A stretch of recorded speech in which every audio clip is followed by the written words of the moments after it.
ओम नमो भगवते वासुदेवाय नमः। बोलिए श्री लक्ष्मीपति विष्णु भगवान की जय। हरे कृष्णा।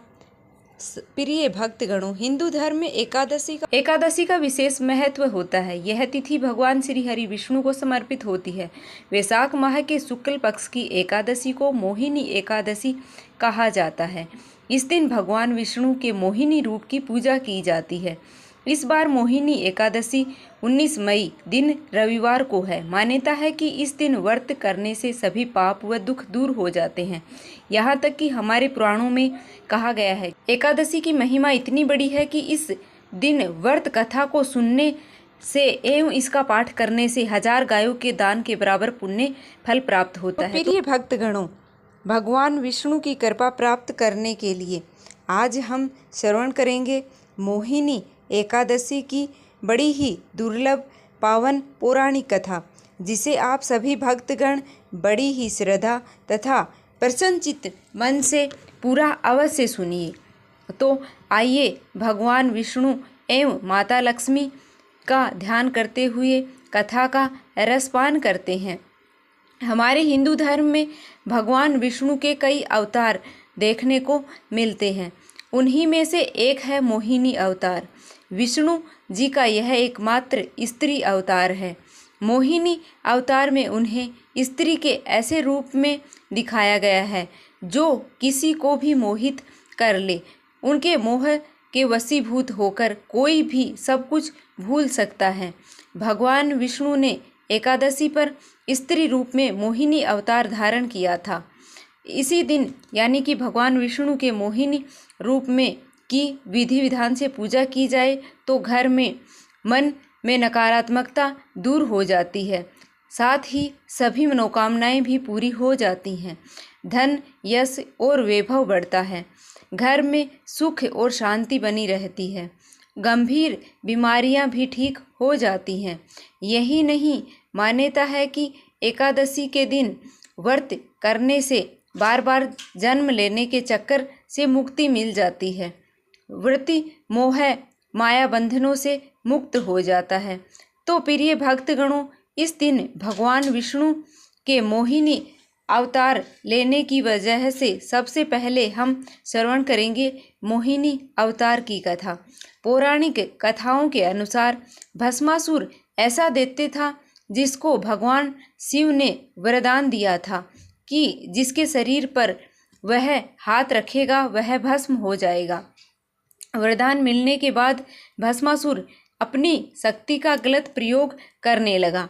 वह स्वयं शिव जी को भस्म करने निकल पड़ा। यह देख भगवान विष्णु ने एक सुंदर स्त्री मोहिनी का रूप धारण किया और भस्मासुर को आकर्षित कर लिया, उसे नृत्य के लिए प्रेरित किया। भस्मासुर मोहिनी की तरह नृत्य करने लगा और सही मौका देकर मोहिनी रूप में भगवान विष्णु जी ने अपने सिर पर हाथ रखा और जिसकी नकल भस्मासुर ने की थी, अपने ऊपर हाथ रखते हुए भस्मासुर अपने ही वरदान से भस्म हो गया। विष्णु पुराण में उल्लेख है कि एक बार विष्णु जी की सलाह पर देवताओं व दैत्यों ने मिलकर समुद्र मंथन का निर्माण किया।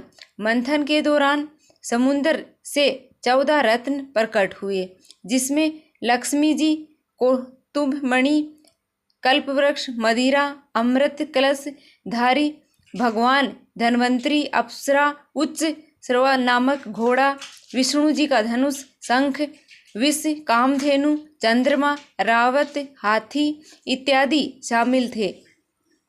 मंथन के दौरान जैसे ही भगवान धन्वंतरी अमृत कलश लेकर प्रकट हुए, वैसे ही देवताओं व दैत्यों में उसे प्राप्त करने की होड़ मच गई। अमर होने की चाह में देवता और दैत्यों के बीच अमृत कलश को लेकर युद्ध की स्थिति बन गई थी। दैत्यों व देवताओं के बीच युद्ध होता देखकर विष्णु जी को चिंता हो गई। वह जानते थे कि अगर अमृत कलश दैत्यों को प्राप्त हुआ तो वे अमर होकर धरती पर हाहाकार मचाएंगे। इसलिए भगवान विष्णु मोहिनी रूप धारण करके और समुद्र से प्रकट हुए, जिसे देख ही दैत्य उन पर मोहित हो गए और बड़े बड़े नयन, कोमल अंग, रत्न जड़ित स्वर्ण मंडित आभूषण, विलक्षण परिधान धारण किए मोहिनी रूप ने सभी दैत्यों का मन मोह लिया। जिसके बाद दैत्यों ने मोहिनी के हाथ से अमृत पान की इच्छा जाहिर की। विष्णु भगवान मोहिनी ने दैत्यों की बात मान ली। मोहिनी ने सबसे पहले देवों को अमृत पान करवाना शुरू किया। इसी बीच एक चतुर दैत्य मोहिनी के सत को जान गया। वह चुपचाप देवों का रूप धारण कर देवताओं की पंक्ति में कराते समय मोहिनी अवतार धारण कर भगवान विष्णु दैत्यों को पहचान गए और अपने सुदर्शन चक्र से उसका शीश अलग कर दिया। लेकिन तब तक अमृत की कुछ बूंदें दैत्य के गले के नीचे उतर चुकी थी, जिससे वह अमर हो गया। राहु के नाम से उसका सिर और केतु के नाम से धड़ प्रसिद्ध हुआ। फिर इसके दूसरे दिन यानी कि द्वादशी तिथि को भगवान विष्णु ने उस अमृत की रक्षा के लिए मोहिनी रूप अवतार लिया। त्रयोदशी को भगवान विष्णु ने सभी देवताओं को अमृत का पान कराया था। इसी के बाद चतुर्दशी तिथि को देव विरोधी दैत्यों का संहार किया था। पूर्णिमा के दिन समस्त देवताओं को उनका साम्राज्य मिला था। यही कारण है कि इन 5 दिनों तक भगवान विष्णु की पूजा करने से सभी परेशानियां हैं दूर होती हैं। इसके बाद से ही एकादशी का पुण्य फल प्राप्त होता है। तो प्रिय भक्तगणों, यह था मोहिनी अवतार की कथा। आइए मोहिनी एकादशी व्रत की कथा का श्रवण करते हैं। युधिष्ठिर ने पूछा, जनार्दन, वैशाख मास के शुक्ल पक्ष में किस नाम से एकादशी होती है, उसका क्या फल होता है तथा उसके लिए कौन सी विधि है? भगवान श्री कृष्ण बोले, पार्थ, पूर्व काल में परम बुद्धिमान श्री रामचंद्र जी ने महर विशिष्ट से यही प्रश्न पूछा था, जिसे आज तुम मुझसे पूछ रहे हो। श्री राम ने भगवान को जो समस्त पापों को नष्ट और सब प्रकार के दुखों का निवारण करने वाला व्रतों में उत्तम व्रत हो, उसे मैं सुनना चाहता हूँ। विशिष्ट जी बोले, श्री राम, तुमने बहुत ही उत्तम प्रश्न पूछा है। मनुष्य तुम्हारा नाम लेने से ही सब पापों को शुद्ध हो जाता है, तथापि लोग हित की इच्छा में पवित्रों में पवित्र उत्तम व्रत का वर्णन करूंगा। वैशाख माह में शुक्ल पक्ष की एकादशी होती है, उसका नाम मोहिनी है। वह सब पापों को हरण करने वाली और उत्तम है।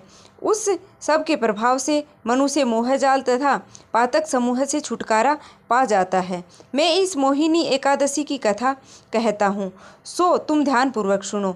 सरस्वती नदी के रमणीय तट पर भद्रावती नाम की सुंदर नगरी है। वहाँ धृतिमान नामक राजा, जो चंद्रवंश में उत्पन्न और सत्यप्रिय थे, वही राज्य करते थे। उसी नगरी में एक वैश्य रहता था, जो धन धान्य से परिपूर्ण और समृद्धशाली था। उसका नाम धनपाल। वह सदा पुण्य कार्य में ही लगा रहता था। दूसरों के लिए धर्मशाला, कुआं, मठ, बगीचा, पोखर और घर बनवाया करता था। भगवान श्री हरि विष्णु की भक्ति में उसका हार्दिक अनुराग था। वह सदा शांत रहता था। उसके 5 पुत्र थे। पहले पुत्र का नाम सुमाना, दूसरे पुत्र का नाम धृतिमान और तीसरे पुत्र का नाम मेधावी और चौथे पुत्र का नाम सुकृत तथा पांचवें पुत्र का नाम धृष्टबुद्धि था। धृष्टबुद्धि 5वां था। वह सदा बड़े बड़े पापों से ही संकलन करता था। जुआ आदि कर्मों में उसकी बड़ी आस्तिक थी। वह वेश्याओं से मिलने के लिए लालायित रहता था। उसकी बुद्धि न देवताओं को पूजने में लगी रहती थी, न ही पितरों को, न ही ब्राह्मणों का सत्कार में। वह दृष्ट आत्मा अन्याय के मार्ग पर चलकर पिता का धन बर्बाद किया करता था। एक दिन वह वेश्याओं के गले की बाहें डालकर चौराहे पर घूमता देखा गया। तब पिता ने उसे घर से निकाल दिया तथा बंधु बांधव ने उसका परित्याग कर दिया। अब वह दिन रात दुख और शोक में डूबा रहता था। कष्ट पर कष्ट भोगता रहता, इधर उधर भटकने लगा। किसी पुण्य के उदय होने से वह महर्षि कौटिल्य के आश्रम में आ पहुंचा। बैसाख का महीना था। तपोधन कौटिल्य गंगा में स्नान करके आए थे। दृष्ट बुद्धि शोक के मारे पीड़ित हो मुनिवर कौटिल्य के पास पहुंच गया और हाथ जोड़कर उनके सामने खड़ा होकर बोला, ब्राह्मण, हे महर्षि, मुझ पर दया करके मुझे कोई ऐसा व्रत बताइए जिसके पुण्य प्रभाव से मेरी मुक्ति हो। कौटिल्य मुनि बोले, वैशाख माह के शुक्ल पक्ष में मोहिनी नामक प्रसिद्ध एकादशी व्रत करो। मोहिनी का उपवास करने पर प्राणियों के अनेक जन्मों के किए हुए दुख महापाप भी नष्ट हो जाते हैं। प्रिय भक्त गणों, वशिष्ठ जी के आगे श्री रामचंद्र जी कहते हैं कि श्री राम मुनि का यह वचन सुनकर दृष्ट बुद्धि का चित्त प्रसन्न हो गया और कौटिल्य मुनि के उपदेशों से विधि पूर्वक मोहिनी एकादशी का व्रत किया। श्रेष्ठ व्रत इससे करने से वह निष्पाप हो गया और दिव्य देह धारण करके गरुड़ पर सवार होकर वह सब प्रकारों से द्रव्यों से रहित भगवान विष्णु के धाम चला गया। इस प्रकार से मोहिनी का व्रत बहुत ही उत्तम है। इसके पढ़ने और सुनने से सहस्त्र गोदान का फल प्राप्त होता है। प्रिय भक्तगणों, बोलिए भगवान श्री हरि विष्णु की भगवान की जय हो। कृष्ण भक्त, अब हम सुनते हैं कि एकादशी व्रत के नियम। एकादशी व्रत में एक दिन पहले यानी कि दशमी के दिन से ही इसके नियमों का पालन करना चाहिए। ऐसा करने से व्रती को मनोवांछित फल प्राप्त होता है और व्रत का पूर्ण फल प्राप्त होता है। एकादशी पहले दिन यानी कि दशमी तिथि के दिन ही मसूर की दाल, मछली, मदिरा, प्याज, लहसुन इत्यादि का सेवन नहीं करना चाहिए। 2 दिन दशमी और एकादशी ब्रह्मचार्य का पालन करना चाहिए। एकादशी के दिन दातुन ना करें। सुबह नींबू, जामुन या आम के पत्ते चबाकर एवं अपनी अंगुली से दांत जीवा साफ कर लें। इस दिन वृक्ष के पत्ता तोड़ना वर्जित है, इसलिए नीचे गिरा हुआ पत्ता का ही उपयोग करें। एकादशी व्रत वाले दिन किसी का दिल नहीं दुखाना चाहिए, क्रोध नहीं करें और हमेशा मधुर वाणी बोलें। तत्पश्चात ओम नमो भगवते वासुदेवाय नमः मंत्र का 108 बार जप करें। संभव हो तो भी भगवान विष्णु के सहस्त्र नामक पाठ का जप करें। संध्या काल में एकादशी माता की आरती करें। यदि भूलवश किसी की निंदा करें तो भगवान विष्णु की पूजा करके अज्ञानतावश हुई किसी भी गलती के लिए क्षमायाचना करें। इस दिन की बाल नहीं कटवाने चाहिए, कम बोलने का प्रयास करना चाहिए। इस दिन यथासंभव दान पुण्य करना चाहिए। आम, अंगूर, केला, बादाम, अखरोट आदि अमृत फलों का सेवन करें। एकादशी के दिन व्रती के लिए गाजर, सहजल, गोभी, पालक इत्यादि का सेवन निषेध है। कुछ भी ग्रहण करने से पहले तुलसी दल डालकर भगवान विष्णु को भोग लगाएं, फिर खुद ग्रहण करें। और हाँ, तुलसी दल खुद ना खाएं। द्वादशी के दिन ब्राह्मण भोज कराकर दक्षिणा दें और फिर भोजन ग्रहण करें। इस व्रत को विधि पूर्वक करने से सभी मनोकामनाएं पूर्ण होती हैं, जीवन के सभी कष्ट दूर होते हैं, अंत में मोक्ष की प्राप्ति होती है। स्नान करने के पश्चात स्वच्छ वस्त्र पहनकर व्रत का संकल्प लें और अपने घर के मंदिर में पूर्व दिशा की ओर मुख करके बैठें और अपने सामने एक लकड़ी की चौकी रखें और इस चौकी पर थोड़ा सा गंगाजल छिड़ककर उसे शुद्ध कर लें। अब इसके ऊपर एक पीला कपड़ा बिछा दें। अब चौकी पर भगवान विष्णु की मूर्ति, फोटो या प्रतिमा स्थापित करें। अब भगवान के सामने गाय के घी का दीपक जलाएं। अब भगवान विष्णु को फूल, मौसमी फल, नारियल और मेवे चढ़ाएं। भगवान विष्णु की पूजा में तुलसी का बड़ा महत्व होता है। पूजा में तुलसी के पत्ते का प्रयोग अवश्य लाएं। अब भगवान को धूप दिखाएं और भगवान विष्णु की आरती उतारें। व्रत के दिन मोहिनी एकादशी की कथा का श्रवण करें या पाठ अवश्य करें। पूजा समाप्त होने के बाद पूजा में चढ़ाए गए फल सभी को प्रसाद के रूप में वितरित करें। प्रिय भक्तगणों, पूजा की विधि के बाद आइए जानते हैं मोहिनी एकादशी व्रत तिथि। हिंदू पंचांग के अनुसार वैशाख शुक्ल पक्ष की तिथि का आरंभ 18 मई को सुबह 11:22 से होगा, जबकि एकादशी तिथि का समापन 19 मई 2024 को दोपहर 1:50 पर होगा। उदय तिथि के मुताबिक मोहिनी एकादशी व्रत 19 मई 2024 को रखा जाएगा। मोहिनी एकादशी की पूजा के लिए शुभ मुहूर्त 19 मई को सुबह 7:10 से लेकर दोपहर 12:18 तक रहेगा। मोहिनी एकादशी व्रत का पारण 20 मई को सुबह 5:28 से लेकर सुबह 8:01 के बीच किया जाएगा। प्रिय भक्तगणों, इस कथा और व्रत विधि और महिमा को संपूर्ण करते हुए आइए अब एकादशी माता की आरती का श्रवण करते हैं। ओम जय एकादशी माता जय जय एकादशी माता, विष्णु पूजा व्रत को धारण कर शक्ति मुक्ति पाता। ओम जय एकादशी माता, तेरे नाम गिनाऊं देवी भक्ति प्रदान करनी, गण गौरव की देनी माता शास्त्रों में वर्णी। ओम जय एकादशी माता, मार्गशीर्ष के कृष्ण पक्ष की उत्पन्ना विस्तृतारिणी जनमी, शुक्ल पक्ष में हुई मोक्षदा मुक्तिदाता बन आई। ओम जय एकादशी माता, पौष के कृष्ण पक्ष की सफला नामक है, शुक्ल पक्ष में होए पुत्रदा आनंद अधिक रहे। ओम जय एकादशी माता, नाम पटतीला माघ में कृष्ण पक्ष आवे, शुक्ल पक्ष में जया कहावे, विजय सदा पावे। ओम जय एकादशी माता, विजया फाल्गुन कृष्ण पक्ष में शुक्ला आमल की, पाप मोचनी